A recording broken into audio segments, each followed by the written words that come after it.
As Jimmy Vasser searches for an IndyCar championship, he can look back to two separate individual laps that made all the difference. On the last lap at Mid-Ohio, Al Unser Jr. second in the championship, crashed and went pointless. Teammates Zanardi and Vasser finished 1-2. Could things get any worse for Unser? The answer came 1 week later. In total control of the race and only 2 turns from victory, an explosion devastated his engine and perhaps his championship hopes. Taking the win, Michael Andretti became a contender. But Jimmy Vasser is clearly in control, with the rest chasing. Can he clinch the crown today, or can he be caught?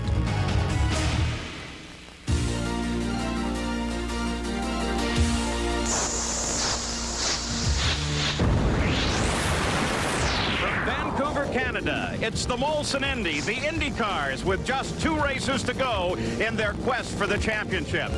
And that battle for the championship is very tight here today. As a matter of fact, Jimmy Vasser can clinch the championship, but there are 4 contenders right now. In so many scenarios, you can't review all of them, but we will track it throughout the day. But for Jimmy Vasser, Danny Sullivan, how does he have to drive it? He has to be very smart all day long. He's got Al Unser Jr. starting right behind him. His main focus should be staying in front of Al Jr. The track here can be somewhat unforgiving. There's tough spots around here to pass. You've got to be clean when you make those passes, no mistakes. And there are some guys who made a few mistakes a couple of weeks ago at Elkhart Lake, Wisconsin, and we'd like to review that for you. The situation began right at the very start of the race when Alex Zanardi made contact with Joe DeFerrin, and it put DeFerrin out of the race. They fined Zanardi $20,000. And then Andre Ribeiro got into Greg Moore, put Moore out of the race. A little bit later, Ribeiro was into the side of Blundell and took both Blundell and Gugelmin out of the race. As a result, Ribeiro fined $40,000, $20,000 of which suspended pending the outcome of the new races.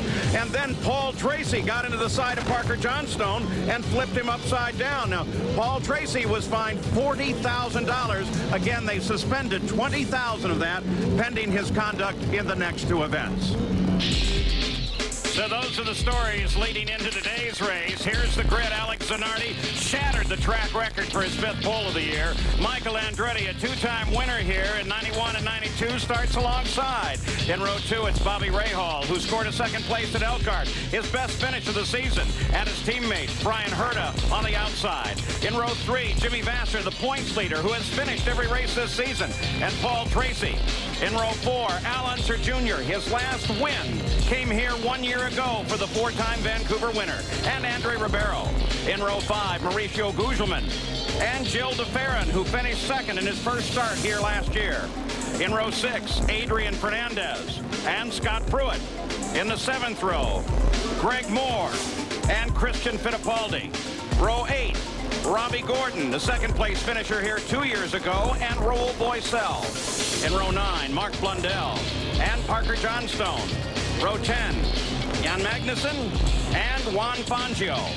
In row 11, Stefan Johansson, who scored 6 points, 6 in the last 7 races, and Davy Jones.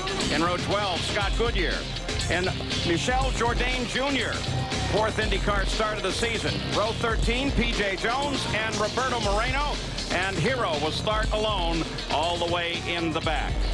So today, this race, closing down to the end of the season, 100 laps, 170.3 miles. Al Unser Jr. holds the race record here, and the pit stops are expected at lap 22 to 35. But pit strategy here can be more than a little fascinating, and for the teams, more than a little nerve-wracking. Here's the track, Danny. Well, as you can see, there's 4 spots to pass, but 3 of them are danger zones. They're really tricky. The way you got to come into them, it's narrow, they're slippery, and everybody's going in there as hard as they can. You've got to make a very clean pass to get by there. This week, they had a test session for all of the IndyCars at Laguna Seca. Michael Andretti got into the wall hard. You can see his teammate Christian Fittipaldi came up alongside. Danny, you've talked to him, and he's obviously somewhat okay. He's here racing, but how much pain is he in? Well, he says that he's pretty good. He's about 90%. But what's going to really happen there, Paul, is if the adrenaline's flowing, if he's racing somebody, he's not going to feel anything. He's going to be focusing on that race. And I think the races we've seen here, he's going to be pretty busy all day long. So I do not believe it's going to be a factor.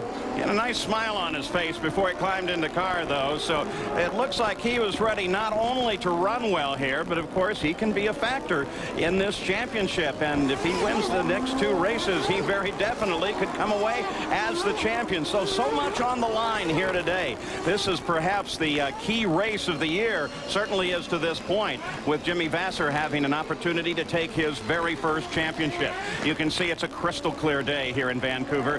Field strung out just a little bit as they come there, and it will take a bit for them to tighten up in the back of the field. We'll see if they give them a green flag as they make the turn onto the pit straight and head for the start-finish line. Michael Andretti on the outside, Alex Zanardi on the inside. They've got him aligned. We go green, we're racing. Zanardi jumps right off at the start.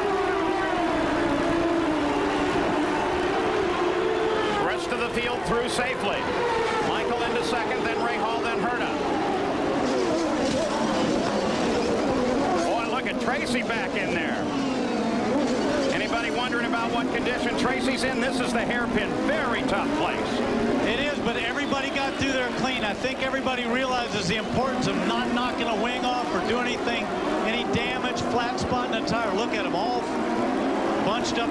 They decided to wait, I guess, through that first corner before they're going to make an attempt. Well, remember last year they didn't wait, and in that first corner they ended up with a red flag. So we're past that possibility now. Nobody was hurt last year, but it stopped the race for about 45 minutes and slowed everything down. Michael swings way wide in his pursuit. You're looking back from Jimmy Vasser's car at Al Unser Jr. And of course, Vasser started just ahead of Al Unser Jr., and it is the fight between first and second in the championship. Well, Al's going to pick his point. Of course, he's got to go in there. It doesn't do him any good to make a pass on Vasser and take himself or Vasser out. He's got to make a good, clean pass.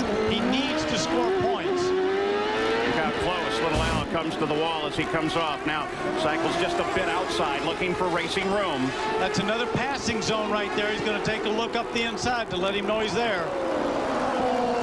Alex Zanardi unchallenged by Michael at the moment. Oh, you saw him slide it yeah. a little bit. Now remember, those Firestones, they go off a little bit. They've got a little softer tire. They've got more grip. But if you slide it around and you start blistering a tire, he's going to pay the price before that pit stop comes. Well, as we watch this battle at the front of the field, which is also a tire battle, Firestone's on the Zanardi car, Goodyear's on Michael Andretti's car. Goodyear has really taken a step forward in terms of their tire, and they seem to be getting close to equal. That's right. Look at that shot. You can see the angle of the car come through there, and everybody's sliding. Notice Zanardi's not getting away from Michael or Ray Hall. Bobby's been on a tear a little bit of late. He hasn't won one, but he finished right behind Michael at Elkhart Lake. Michael Andretti is sitting now right behind the leader. Bobby Rahal is there too. Jan Vikas? Yes, I can add to what you've been talking about with tires, Paul. All of the Firestone runners are starting on their primary compound, which was the tires they ran in Detroit. Goodyear has brought new front construction tires here that allow the cars to turn better into the corners and handle better mid-corner. Everyone is on Goodyear's primary tire except for Paul Tracy. He's on the softer ones, and Davy Jones. Maybe that's why Paul Tracy made a move early. Report of contact between Gugelman and Fernandez. Apparently both have continued on. We'll track that for you. You're on board, of course, with Bobby Rahal. New livery colors that they debuted last week, and they decided to go beyond the anniversary and actually keep them on the car. He is third place. That's the battle for the lead just ahead of him. In fact, first, second, and third are very close together. Yeah, and Bobby's playing a smart game here. He's going to sit right behind them, stay as close as he can. His car's obviously working well, and he's going to sit there and hope for those two guys to make a mistake.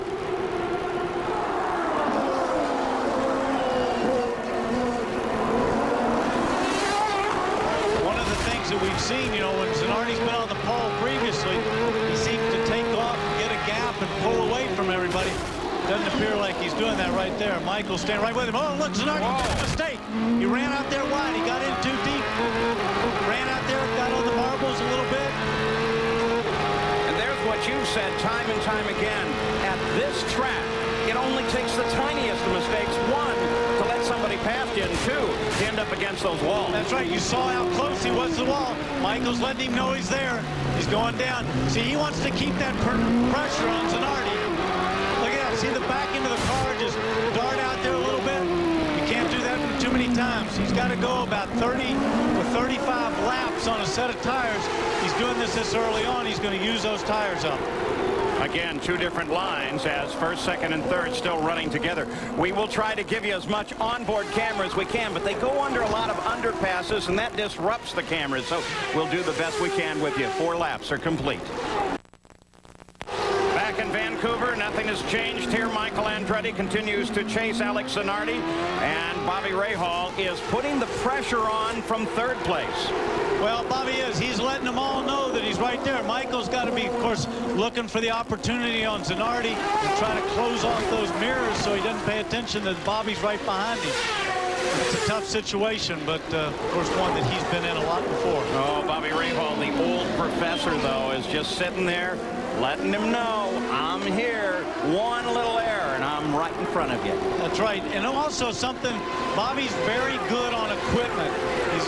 He nurses that equipment. This track, as everybody's been saying, is saying that it's rough around here, so he's going to have to nurse that rear end of that car to save it for the end of the race.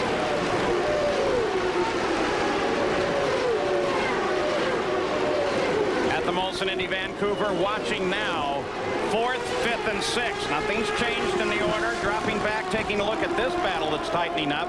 Herta, Vassar, and Al Unser Jr. And, of course, between Vassar and Al Unser Jr., we're talking the first 2 cars in the championship. Leader already closing down on Harrow. Boy, this could be a factor right here. But you still have to be now. Hero sees him, lets first and second by.